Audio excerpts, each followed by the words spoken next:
हाय दादा.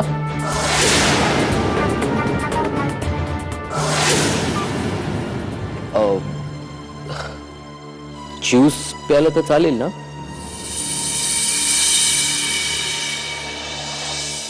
का त्यासाठी परवानगी हवी? दारावर आलेल्या भिकाऱ्याला सुद्धा माझ्या घरात अन्न आणि पाणी मिळतं गौरांग. पण मी तुझ्या दारावर आलेला भिकारी नाही.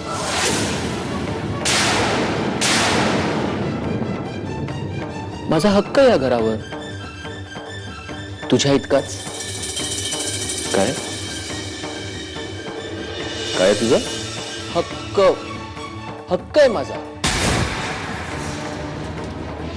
माझंही नाव मुधोळकर आहे. हे घर तुझ्या एकट्याचं नाही, माझंही आहे. आणि हे तू नाही नाकारू शकत. गौरांग, खरं कालपर्यंत तुला बोलता येत नव्हतं आणि आज स्वतःच्या मोठ्या भावाशी तू असं बोलायलास?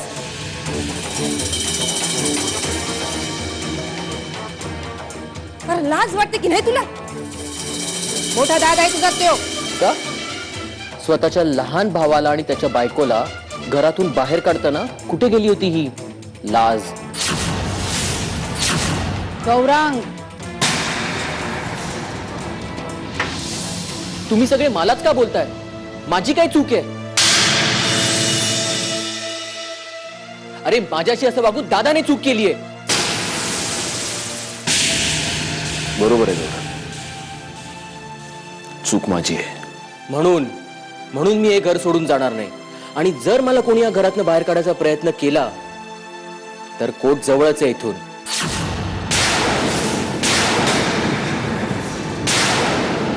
धाक टाकून घाबरायला मी काय लहान नाही आता. इथे प्रत्येकाला आपला हक्क मिळायलाच हवा. तू मोठा झालास गौरांग, बरोबर आहे तुझं. तू खूप मोठा झालायस आणि माझी चूक ही आहे की मला हे कधी कळलंच नाही.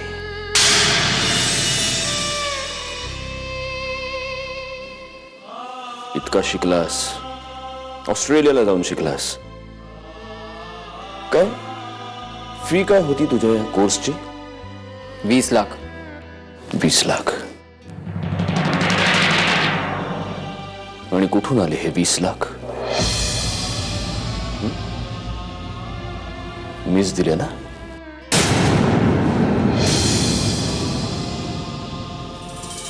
एक काम कर, ते 20 लाख रुपये घेऊन ये आणि मग आपण बसून बोलू या घरावर कोणाचा किती हक्क आहे ते. जा. काय? मी कुठून आणणार 20 लाख?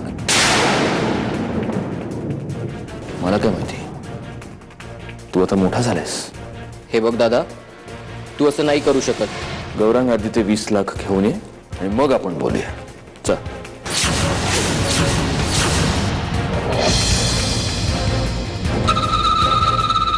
आई, हे काहीतरीच. अगं मी नाही देऊ शकत 20 लाख. मग खर्च करताना लक्षात नव्हतं आलं का हे? आणि कसं आहे गौरांग, कोर्ट कचेरी मलाही कळते, तुझ्यापेक्षा जास्त चांगली कळते. जर तिथेच भेटायची इच्छा असेल ना तर तिथेच भेटू. आणि एक गोष्ट लक्षात ठेव, हे घर मुधोळकरांचं खानदानी घर नाहीये. ते सत्यजित मुधोळकरनं स्वतःच्या मेहनतीनं उभं केलेलं घर आहे. चल निघ. आई, तू नेहमी गप्प का बसतेस? माझी बाजू घेऊन कधीच का बोलत नाहीस? का तू याच्या श्रीमंती पुढे लाचार झालीस? बोल ना गौरांग.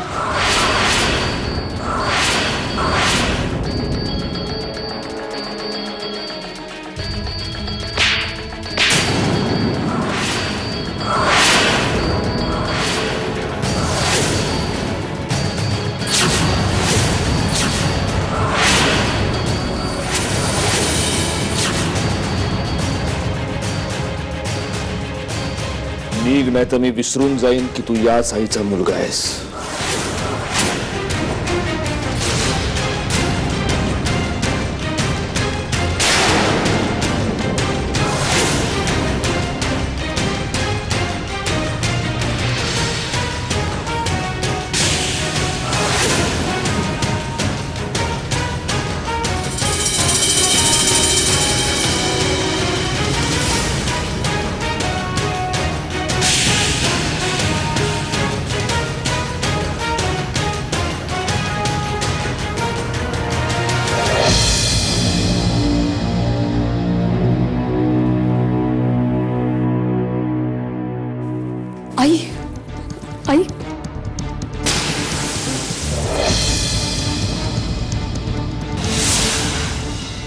हा दिवस बघावा लागेल असं स्वप्नात सुद्धा वाटलं नव्हतं.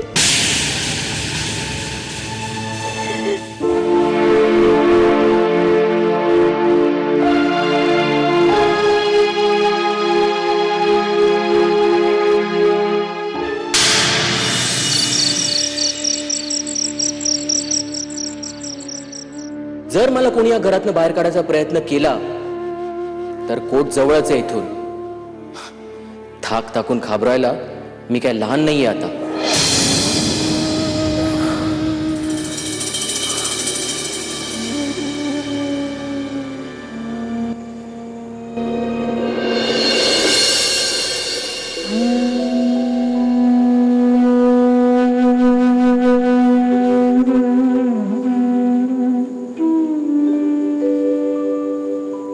काय हो, काय झालं?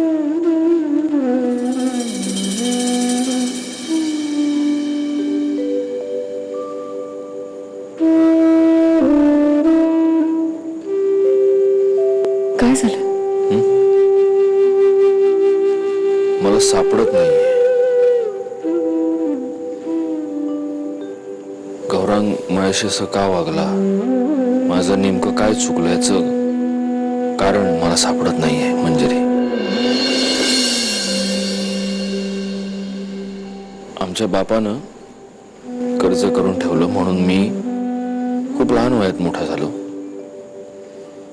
रात्र शाळेत शिकलो, दिवसा काम करायचो, रद्दीतली फाटकी पुस्तक आणून शिकायचो, फाटके कपडे घालायचो. पण याला कॉन्व्हेंट मध्ये शिकवलं मी.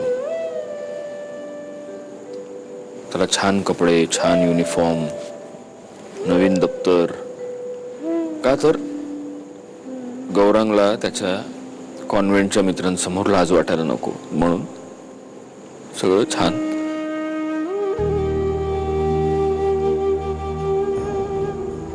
आणि तरीही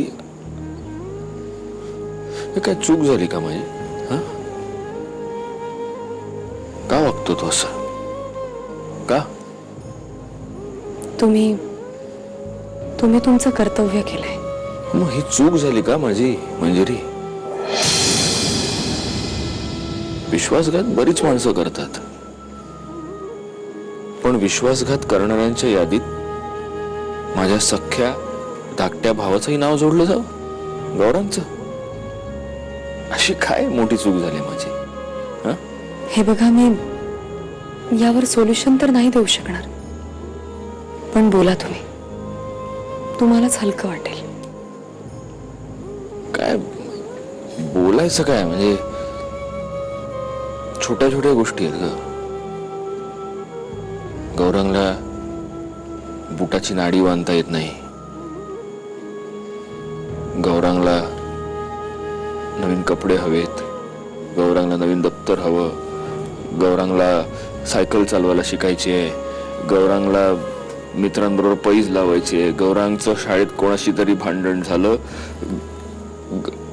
गौरांगला कशाची तरी भीती वाटते, गौरांगला नवीन फोन हवाय, गौरांगला नवीन सायकल हवी आहे, गौरांगला नवीन बाईक हवी आहे, गौरांगला ऑस्ट्रेलियाला जायचं. या सगळ्यासाठी एकच उत्तर होतं, दादा. दादाकडे आलं की गौरांगला त्याच्या सगळ्या प्रश्नांची उत्तरं सापडायची. आणि आज तोच गौरांग मला कोर्ट कचेरीची भाषा शिकवतो, हक्काच्या गोष्टी करतो. खूप विश्वास होता माझा त्याच्यावर. पण मला अजूनही असं वाटतं, त्यांना त्यांची चूक कळल्यावर ते पुन्हा येतील. तुम्ही आशा सोडून काय उपयोग? तो येईल ग, पण मी त्याच्यावर जो विश्वास दाखवला तो कसा परत येईल?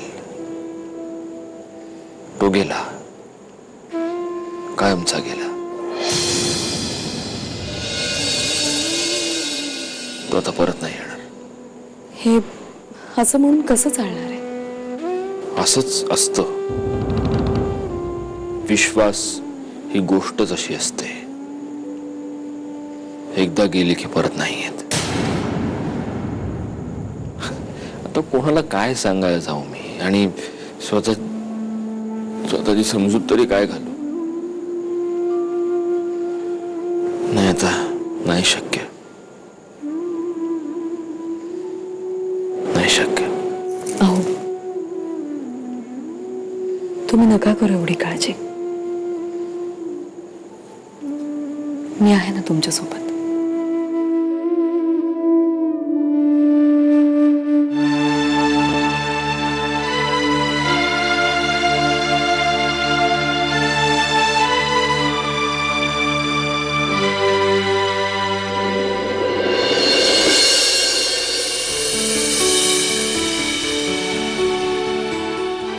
आई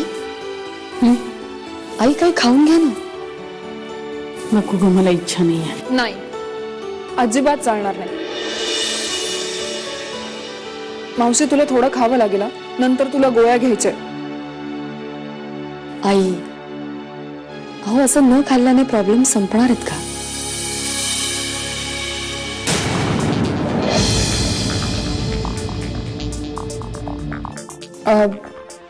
मंजिरी, तू कुठे बाहेर चाललीस का?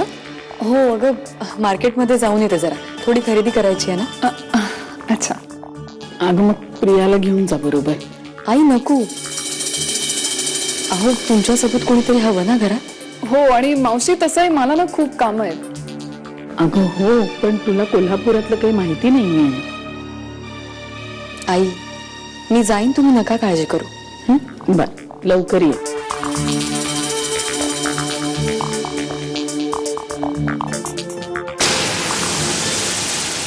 ही बाई इथे तुझ्या बरोबर मजा मारत असताना तिथे तिचा नवरा तिला फोन करत असेल, तिची वाट बघत असेल. हो म्हणजे खरंच खूप प्रेम करतात ते माझ्यावर.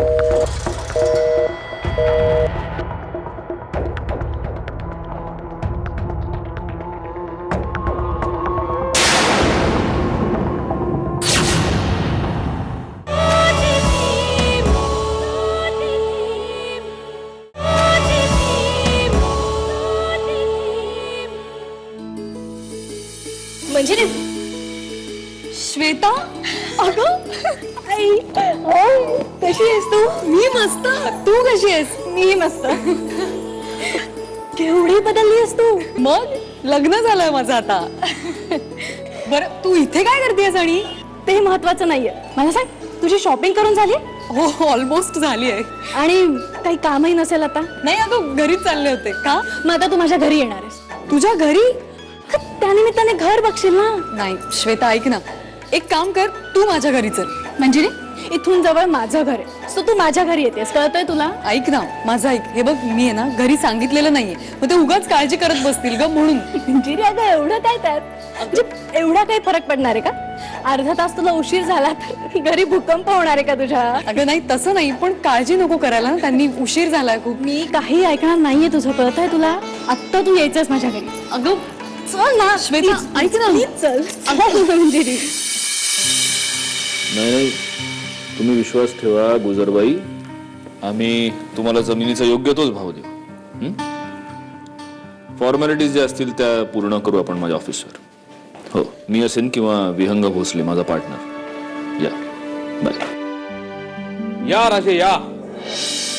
कोल्हापुरात येऊन मला 3 दिवस झाले और अब आज आए हमारा गरीब खाना देखने.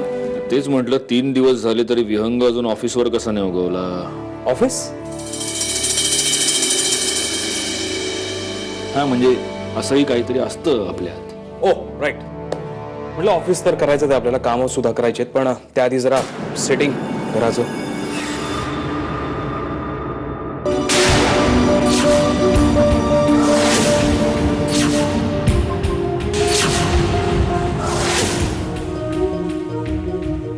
ओह, आता कम्प्लीट लावून झालंय घर. निघते मी, ओके? नाही तर पुन्हा एकदा फोन यायचा नवऱ्याचा. अगर 2 दिन और रुक जाते तो.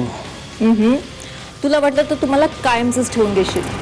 Not a bad idea. मलिका हुस्न, एक खादिम आपकी खिदमत में हमेशा हाजिर रहेगा. अच्छा, हाँ? ओके. निघते मी आता. आणि हा पुण्याला यायला विसरू नकोस. Love you.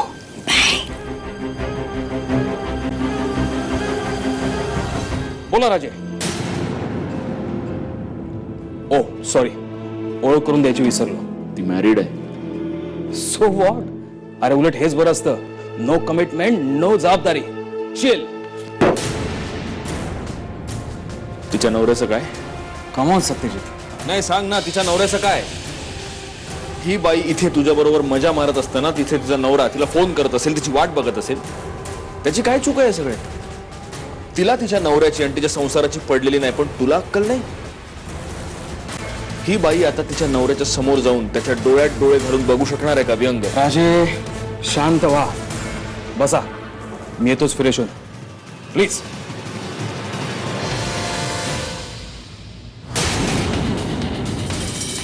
निघते मी आता, नाही तर पुन्हा एकदा पुण्याचं नवऱ्याचा.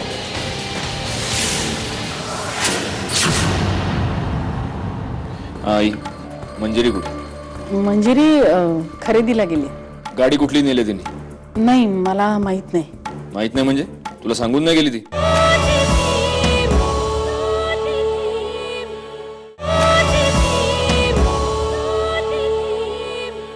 अरे वा, हा कोण? मुलगा माझा. हो. हॅलो सनी, मावशी आली आहे. बस ना तू, मी पाणी आणते. हाय, काय नाव आहे तुझं? सनी. तुझा ड्रेस छान आहे.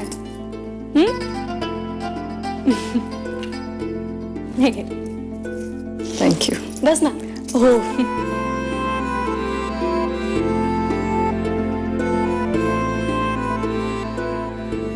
आता बोल, कशी आहेस तू? मी मस्त. सनी, फोन ठेवतो. मावशीचा फोन आहे ना. अगं गेम खेळतोय ना. सनी, असं नाही करायचं. अगं राहू दे, ठीक आहे. सनी, सनी काय हे?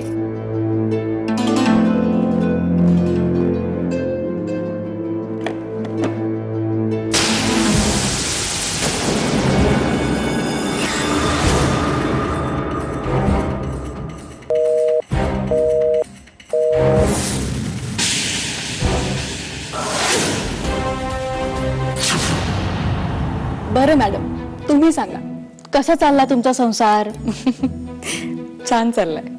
म्हणजे सत्यजितराव बायकोला अगदी फुलासारखं सांभाळतात, हो ना? हो, म्हणजे खरंच खूप प्रेम करतात ते माझ्यावर.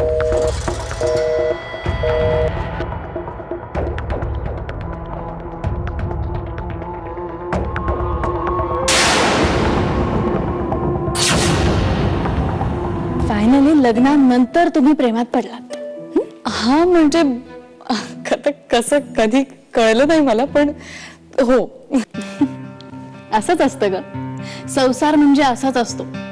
नुसतं एकत्र राहायचंय म्हणून एकत्र राहायचं, याला काहीच अर्थ नसतो ना.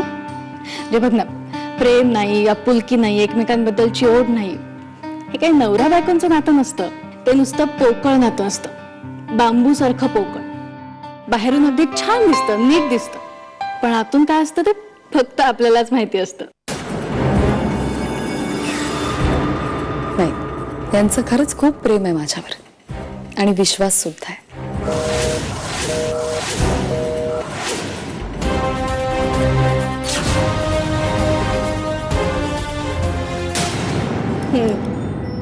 ते दिसतच आहे. अगं म्हणजे मी एक विचारू तुला.